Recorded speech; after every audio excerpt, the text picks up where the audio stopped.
পৰিকল্পিতভাৱে আমাৰ কংগ্ৰেছ আন্দোলনকাৰীসকলক ভয় খুৱাবৰ কাৰণে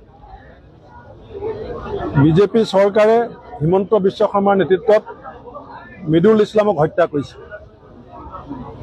মৃদুল ইছলামক হত্যা কৰিছে বুলি কোৱাৰ প্ৰথম কথাটো হৈছে যে কন্দুৱা গেছ দিয়ে আন্দোলনকাৰীক ছত্ৰভংগ কৰাবৰ কাৰণে।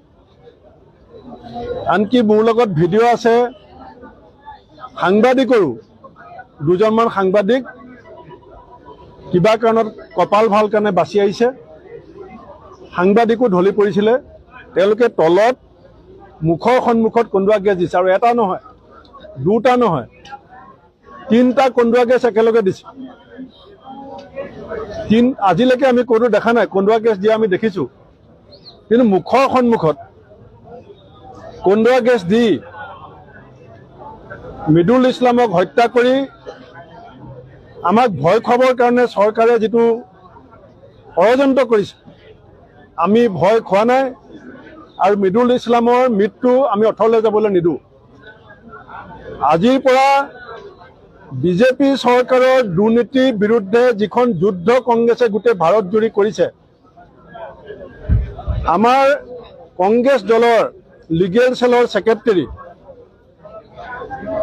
আমাৰ ডিজিটেল বাহিনীৰ কামৰূপৰ কোঅৰ্ডিনেটৰ মৃদুল ইছলামক আমি অসম কংগ্ৰেছে বিজেপিৰ দুৰ্নীতিৰ বিৰুদ্ধে কৰা যুদ্ধখনৰ প্ৰথম শ্বহীদ হিচাপে আমি আজি ঘোষণা কৰিছোঁ।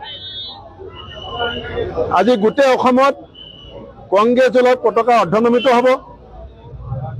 কালিলৈ গোটেই অসমত আমি এই শ্বহীদ মৃদুল ইছলামক লৈ আমি কাৰ্যসূচী লৈ আছোঁ। অলপ পাছত কথা পাতি আপোনালোকক জনাম। আৰু আজি পোষ্টমৰ্টেম হোৱাৰ পিছত আমাৰ শ্বহীদ মৃদুল ইছলামক আমি ৰাজীৱ ভৱনত সকলোৱে শ্ৰদ্ধাঞ্জলি জনোৱাৰ পিছত আমাৰ দলৰ প্ৰত্যেকগৰাকী নেতা, কৰ্মী, বিধায়ক, সাংসদসকল অসমত নাই, সদন চলি আছে। আমি মৃদুল ইছলামৰ পাৰ্থিৱ শৰীৰৰ লগত তেখেতৰ বাসগৃহলৈকে যাম আজি ৰাতি। কালিলৈ সংসদত আমাৰ 3গৰাকী যি সাংসদ আছে, ৰকিবুল হুছেইন ডাঙৰীয়া, প্ৰদ্যুৎ বৰদলৈ ডাঙৰীয়া, গৌৰৱ গগৈ ডাঙৰীয়াক ইতিমধ্যে মই কথা পাতিছোঁ। এই হত্যাৰ বিৰুদ্ধে কালিলৈ সদনৰ ভিতৰত তীব্ৰ প্ৰতিবাদ হ'ব।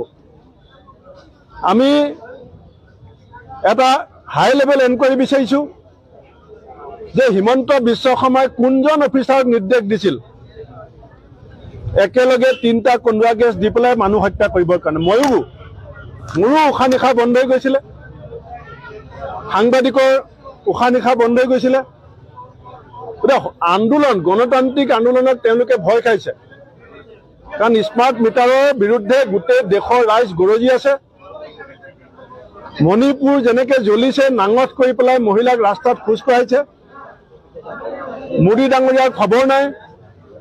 ৰাইজৰ প্ৰতিবাদক কংগ্ৰেছে ৰাজভৱনলৈ অনাটো তেওঁলোকে অপৰাধ হিচাপে গণ্য কৰি আজি হত্যাৰ আশ্ৰয় লৈছে। মই হিমন্ত বিশ্ব শৰ্মা চৰকাৰ, অসম পুলিচক তীব্ৰ ভাষাৰে গৰিহণা দিছোঁ।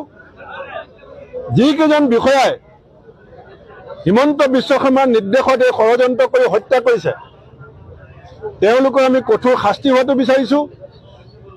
আৰু এই আন্দোলন দুৰ্নীতিৰ বিৰুদ্ধে হিমন্ত বিশ্ব শৰ্মাৰ আদানীৰ যিটো সম্পৰ্ক, মোদী আদানী সম্পৰ্ক, মণিপুৰত ষড়যন্ত্ৰ কৰি অশান্তি বিয়পোৱা, আৰু 23,70,000 পৰিয়ালৰ ওপৰত স্মাৰ্ট মিটাৰ বহুৱাই দি পেলাই লুণ্ঠন কৰা, এই আন্দোলনত যে আমি মৃদুল ইছলামক হেৰুৱালোঁ, তেওঁৰ মৃত্যুৰ আমি অথলে যাবলৈ নিদিওঁ।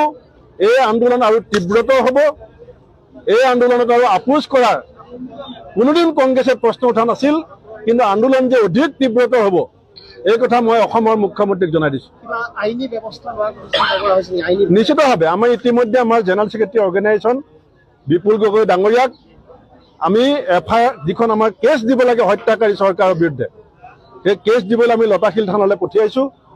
আমাৰ এতিয়া এটা টিম আমাৰ নন্দিতা দাসৰ নেতৃত্বত আগতীয়াকৈ মীৰা বৰঠাকুৰ এওঁলোক আগতীয়াকৈ তেওঁৰ ঘৰলৈ যাব, আৰু আমি পাৰ্থিৱ শৰীৰৰ লগত ৰাজীৱ ভৱনৰ পৰা শোভাযাত্ৰা কৰি আমি তেওঁলোকে যাম। আৰু এইটো ভাৰতবৰ্ষত আজি আন্দোলন হৈ আছে, ভাৰতবৰ্ষৰ ৰাজ্যে ৰাজ্যে ৰাজভৱন চলোৱা আন্দোলন হৈছে।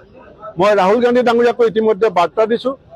জিতেন্দ্ৰ সিং ডাঙৰীয়াই মোৰ সৈতে কথা পাতিছে, কে চি বেণুগোপাল ডাঙৰীয়াই কথা পাতিছে। আমি কৈছোঁ যে এইজন দেশত মোদী আদানীৰ দুৰ্নীতিৰ বিৰুদ্ধে মিদুল ইছলাম প্ৰথম শ্বহীদ হিচাপে আমি যে ঘোষণা কৰিছোঁ, এই কথা ইতিমধ্যে AICC-কো আমি জনাই দিছোঁ।